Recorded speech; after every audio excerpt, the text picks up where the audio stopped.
ഞാൻ പുള്ളിയോട് പറയും അവിടെ ഇരിക്കേണ്ട, എൻ്റെ കൂട്ടത്തിൽ സക്രാല ഇരിക്കേണ്ട, എൻ്റെ കൂട്ടത്തിൽ തന്നെ വരണം, നീ ഇല്ല ഞാൻ പോവുകയില്ല, ഞാൻ വാ എൻ്റെ കൂട്ടത്തിൽ വാന്ന് പറഞ്ഞ് ഞാൻ പുള്ളിയും കൂട്ടിയാണ് ഞാൻ വരുന്നത്.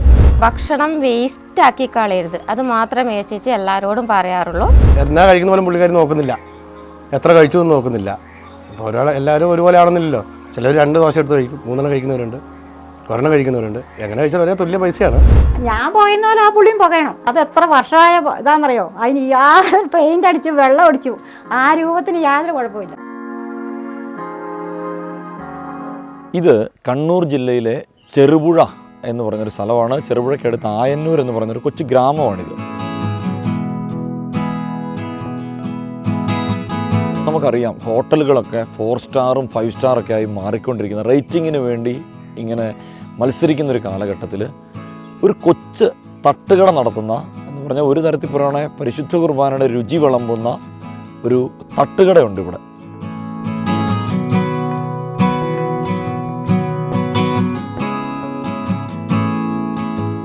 ഈ തട്ടുകട നടത്തുന്നത് ഒരു മേരി ചേച്ചിയാണ്.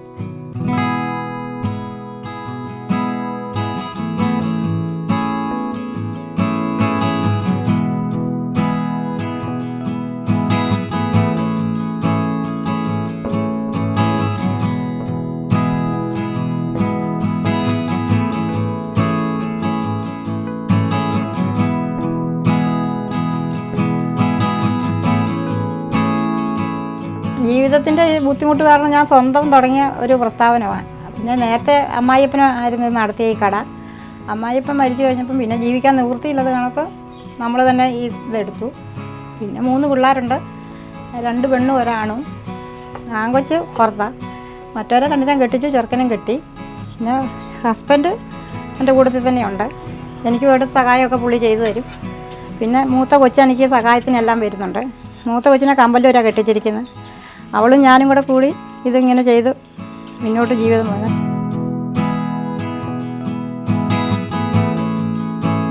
എൻ്റെ പേര് മേരിക്കുട്ടി, മേരിമേന്നാണ് വിളിക്കുന്നത്. വീട്ടുപേര് മുരിക്കനാനിക്കൽ. കർത്താവ് വിളിച്ചിട്ട് രാവിലെ എണീറ്റ് ഞാൻ പള്ളിയിൽ പോകും. ബാക്കി കർത്താവും ഞാനും കൂടി ചെയ്യും. എല്ലാം എൻ്റെ മിടുക്കൊന്നുമില്ല. പിന്നെ ചെറിയ പെരയാക്കി, ഒന്നുമില്ലാത്തടത്തു നിന്ന് 0 ആയിരുന്നു. ഇപ്പം ദൈവം എല്ലാം എനിക്ക് തന്നിട്ടുണ്ട്. ഇങ്ങനെ നല്ല രീതിയിൽ നമ്മുടെ സമാധാനം സന്തോഷമായിട്ട് ഞങ്ങൾ ജീവിക്കുന്നു.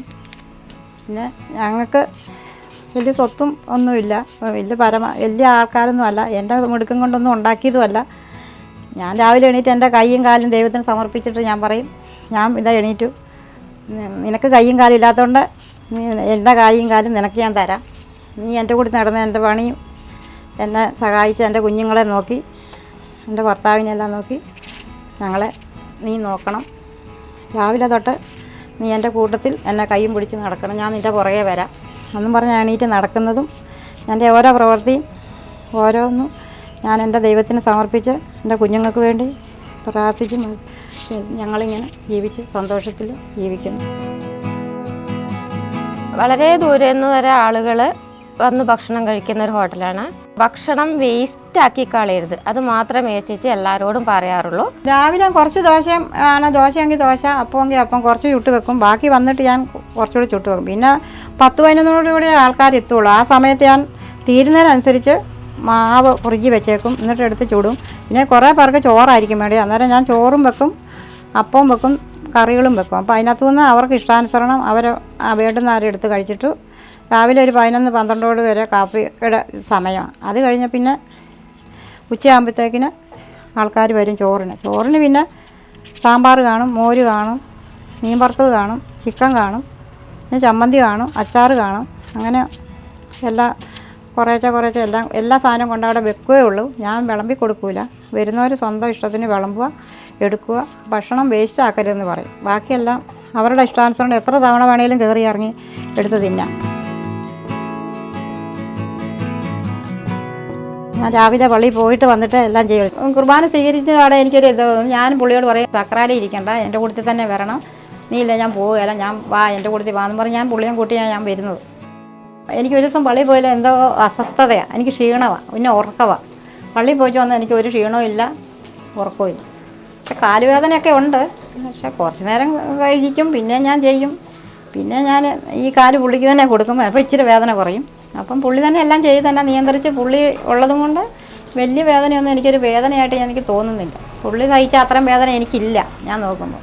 പുള്ളിയുടെ കൈ എൻ്റെ തോളയിലോട്ട് കുറച്ച് നേരം പറിച്ചിടുന്നതുകൊണ്ടായിരിക്കും പുള്ളിക്ക് ഇച്ചിരി നേരം വിശ്രമിക്കാമല്ലോ. കുരിശാ തറച്ച കൈ എൻ്റെ മേളിൽ വെക്കുമ്പോഴായിരിക്കും ആ പുള്ളിക്ക് ഇച്ചിരി സന്തോഷം തോന്നുന്നത്. അതുകൊണ്ട് ഞാൻ പിന്നെ വെച്ചോളാൻ പറയും. അതൊക്കെ ഞാൻ പിന്നെ ദൈവത്തോട് ചേർന്ന് നിന്ന് ഞാനും പുള്ളിയും കൂടെ അങ്ങ് സൗഹൃദത്തിൽ അങ്ങ് പോകുന്നു. ആയനൂരത്തെ ഏറ്റവും നല്ല ഹോട്ടലാണ്. മേരി ചേച്ചിനെ നമുക്ക് 10-15 വർഷം മുമ്പേ അറിയുന്നതാണ്. ഭക്ഷണം എല്ലാവർക്കും ആവശ്യാനുസരണം ഏത് കറിയായാലും ചോറായാലും നന്നായിട്ട് എടുത്ത് കഴിക്കാൻ പറ്റും. നമ്മൾ വിളമ്പി കഴിക്കുന്ന നമ്മളെ വയറ് നിറയുന്നതാണ് ഇവിടുത്തെ ഭക്ഷണം. വയറ് നിറയുക മാത്രമല്ല സംതൃപ്തിയാണ്.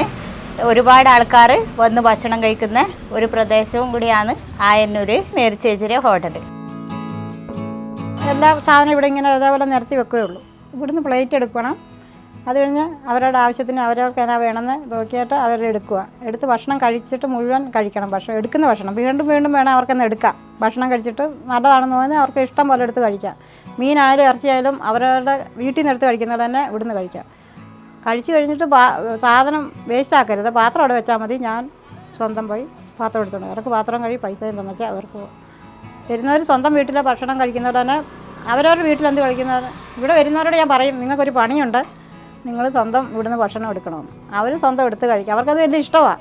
കൊച്ചു പിള്ളേർ വരെ വന്നിട്ട് എനിക്ക് പാത്രം എടുക്കുവാന്ന് പറഞ്ഞാൽ സ്വന്തം പിള്ളേരെ എടുക്കും. ഇവിടെ വരുമ്പോൾ ഭയങ്കര ഒരു ഹോംലി അറ്റ്മോസ്ഫിയർ ഉണ്ട് എന്ന് പറഞ്ഞാൽ ദൈവത്തിൻ്റെ ഒരു ശക്തി ഇവിടെ ശരിക്കും മറക്കുന്നുണ്ട്. ചേച്ചി കുർബാനയ്ക്കൊക്കെ പോയിട്ടാണ് ഈ കാര്യങ്ങളൊക്കെ ചെയ്യുന്നത് എന്നുള്ളത് ചേച്ചി തന്നെ പറഞ്ഞല്ലോ. അതായത് കുർബാനയ്ക്ക് പോയി സക്രാരി ഈശോ ഇരിക്കണമെന്നല്ല, എൻ്റെ ജീവിതത്തിലേക്ക് വരണം, എന്നിലൂടെ പ്രവർത്തിക്കണം. പൗലോസ്ലീഹ പറഞ്ഞ പോലെ എന്നെ ശക്തനാക്കുന്നതിലൂടെ എനിക്കെല്ലാം ചെയ്യാൻ പറ്റും എന്നുള്ളൊരു തെളിവാണ് ശരിക്കും ഇത്. അപ്പോൾ ചേച്ചി പറഞ്ഞ ഭക്ഷണം എടുത്ത് കഴിക്കുക, ഇതിനപ്പുറം ഇതൊരു വീട് തന്നെയാണ്. കാരണം ഇവിടെ ഒരു നല്ലൊരു അമ്മയുണ്ട്. അമ്മയുടെ സ്നേഹത്തിൽ ചാലിച്ചെടുത്ത ഭക്ഷണം ആണ് ഇവിടെ വിളമ്പുന്നത് എന്നുള്ളതാണ് തീർച്ചയായും ഈ ഭക്ഷണത്തിൻ്റെ രുചി. ഇവിടെ വരുന്ന ആളുകൾക്കെല്ലാം അത് വളരെ അവർ അപ്രീഷിയേറ്റ് ചെയ്തിട്ടാണ് പോകുന്നത്. ഒരു അറ്റ് ഹോം, നമ്മൾ ഉച്ചയ്ക്ക് ഒരു ഹോട്ടലിൽ പോകുന്നതിനേക്കാൾ കൂടുതൽ ഒരു വീട്ടിൽ പോയി ഭക്ഷണം കഴിക്കുന്ന ഒരു ഫീലിങ്ങോട് കൂടെയാണ് ആളുകൾ ഇവിടെ നിന്ന് പോകുന്നത്. പക്ഷേ പരമാവധി അടുത്ത് കിട്ടുന്ന സമയത്ത് തന്നെ ഇവിടെ തന്നെ വരുന്നത് നല്ല ഭക്ഷണമാണ്. നമ്മളെ ആവശ്യത്തിന് സ്വന്തം എടുത്ത് കഴിക്കാം, വേസ്റ്റ് ആവില്ല. എന്നാ കഴിക്കുന്ന പോലെ പുള്ളിക്കാർ നോക്കുന്നില്ല, എത്ര കഴിച്ചു എന്ന് നോക്കുന്നില്ല. അപ്പോൾ എല്ലാവരും ഒരുപോലെ ആണെന്നില്ലല്ലോ. ചിലർ 2 ദോശ എടുത്ത് കഴിക്കും, 3 കഴിക്കുന്നവരുണ്ട്, ഒരെണ്ണം കഴിക്കുന്നവരുണ്ട്. എങ്ങനെ കഴിച്ചാൽ ഒരേ തുല്യ പൈസയാണ്. ഞാൻ എടുത്ത് കണ്ടില്ലേ, ഞാൻ ദോശ എടുത്തു, മീനും എടുത്തു, ചിക്കനും എടുത്തു. ഒരു ഹോട്ടൽ കയറി എങ്ങനെയാലും ഒരു 100 രൂപ, 120 രൂപ, 130 രൂപ ആവും. അപ്പോൾ എല്ലാം കഴിച്ചാൽ 70 രൂപ താഴെ വരുള്ളൂ. അപ്പോൾ ചിക്കനും എടുത്തു, നമ്മൾ ആവശ്യത്തിന് എടുക്കുകയുള്ളൂ, മീനും എടുത്തു. അങ്ങനെ ഹോട്ടലിൽ പോയി കഴിക്കാൻ പറ്റുമോ? നമ്മൾ സ്വന്തം വീട് പോലെ കയറിയിട്ട് ആവശ്യത്തിന് എടുത്ത് കഴിക്കാനോ? വേറെ ഹോട്ടലിൽ പോയി നമുക്ക് കഴിക്കാൻ പറ്റില്ല. അത് ഏറ്റവും വലിയ ഇവിടുത്തെ ഗുണം. ഞാനിപ്പോൾ ഒരു ചോറായിട്ടല്ല വെക്കുന്നത്. ബേസിനകത്ത് ചോറ് കൊണ്ട് മേശപ്പുറത്ത് വെക്കും. ആ മേശപ്പുറത്ത് വെക്കുമ്പോൾ അതിനകത്ത് പുറകെ സാമ്പാർ കാണും, തോരൻ കറി കാണും, പിന്നെ ചിക്കനുണ്ട്, മീൻ വറുത്തതുണ്ട്, മോരുണ്ട്, മുളകരച്ചതുണ്ട്, അച്ചാറുണ്ട്. എല്ലാം കൂടെ 7 കൂട്ടം കറിയും ചോറുമാണ് അവിടെ കൊണ്ട് വെക്കുന്നത്. 30 രൂപയേ ഉള്ളായിരുന്നു. അപ്പോൾ നമ്മളിതെല്ലാം അപ്പോൾ എല്ലാവരും കൂടെ വഴക്ക് പറഞ്ഞ് 10 രൂപ കാര്യം 50 ആക്കി കഴിഞ്ഞ് പിന്നത്തെ കുറച്ച് കഴിയുമ്പോൾ ആൾക്കാർ വന്നിട്ട് വഴക്ക് പറയും, നടക്കില്ല ചേച്ചി, നഷ്ടമാണ് ചേച്ചിക്ക് എന്ന് പറഞ്ഞ് 60 ആക്കി. 60 കഴിഞ്ഞപ്പം പിന്നെ ഓരോരുത്തർ പിന്നെ കുറച്ച് നാൾ കഴിഞ്ഞപ്പോൾ അവർ തന്നെ 10 കസ്റ്റമർ തന്നെ 10 രൂപ കൂട്ടിത്തന്നു, 70 ആയി. പിന്നെ ഇപ്പം വന്ന കുറച്ച് നാളായതേ ഉള്ളൂ, അത് 80 രൂപ ആക്കിയിട്ടുണ്ട്. പിന്നെ നമ്മുടെ ജീവിതം ഇതിനകത്തൂടെയല്ല പോകുന്നത്, അതൊരു ലാഭമാക്കി നമ്മളങ്ങ് വെക്കും. നമ്മൾ ജീവിക്കാൻ വേറെ എക്സ്ട്രാ ആയിട്ട് വേറെ ഭക്ഷണമൊന്നും മേടിക്കുന്നില്ലല്ലോ. ശരിക്കും ഈ ഭക്ഷണം ഉണ്ടാക്കുന്നതിൻ്റെ ഒരു അസ്വസ്ഥത മനസ്സിലാകുന്നത് ശരിക്കും നമ്മൾ കിച്ചണിൽ വന്ന് നിൽക്കുമ്പോഴാണ്. കാരണം ഇവിടെ നിന്നിട്ട് പുകഞ്ഞിട്ട് ഒരു നിവൃത്തിയില്ല. മേരി ചേച്ചിയോട് എനിക്ക് ചോദിക്കാനുള്ളൊരു ചോദ്യം എന്ന് പറയുന്നത്, മേരി ചേച്ചിക്ക് ഈ പുകയത്തൊക്കെ നിൽക്കുമ്പം കുടുംബത്തിൻ്റെ ഒരു നീറ്റലുണ്ട്. കാരണം അവരെല്ലാം നോക്കാൻ വേണ്ടിയാണ് മേരി ചേച്ചി ശുശ്രൂഷ ചെയ്യുന്നത്. പക്ഷെ അപ്പം മേരി ചേച്ചിക്ക് ഇതൊരു ബുദ്ധിമുട്ടില്ലേ ഇങ്ങനെ പുകയത്ത് നിൽക്കാൻ?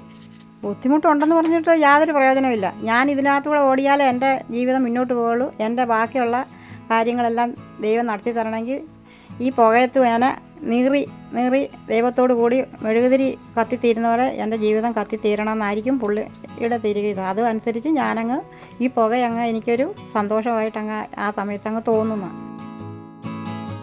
ഞാൻ പുകയുന്ന പോലെ ആ പുള്ളിയും പുകയണം. ആ പുള്ളിയിലൂടെ എനിക്ക് പുക അല്ലാതാക്കി തീർക്കുന്നു. പുകയുന്നുണ്ട്, അതുകൊണ്ട് അത് എത്ര വർഷമായ ഇതാണെന്നറിയോ. അതിന് പെയിൻ്റ് അടിച്ചു, വെള്ളം അടിച്ചു, ആ രൂപത്തിന് യാതൊരു കുഴപ്പമില്ല.